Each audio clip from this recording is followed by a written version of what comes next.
Hey guys, this is going to show you how we're going to use the client report forms. So on my personal account, I have scheduled an appointment here so that I'm able to demonstrate it. If I select this appointment, obviously I can download the attached file and then make my edits.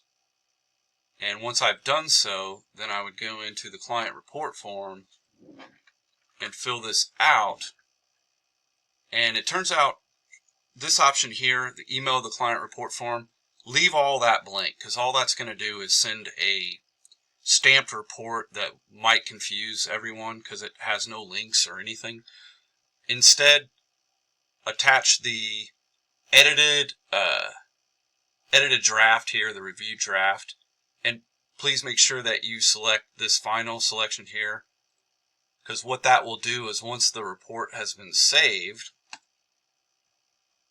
it will automatically email the client and let them know that that is available to them.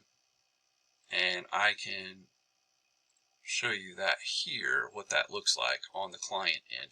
So when they receive it, it should say a new file has been added to your appointment, yada yada yada, and it directs them there directly to the appointment, which they can also get to via the calendar.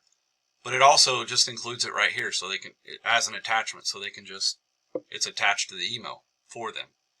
If for whatever reason they don't get it at any time, on our end, we can go back into the report and just go to the file attachment where it says client report form and simply click email to client, and then that should send it to them again.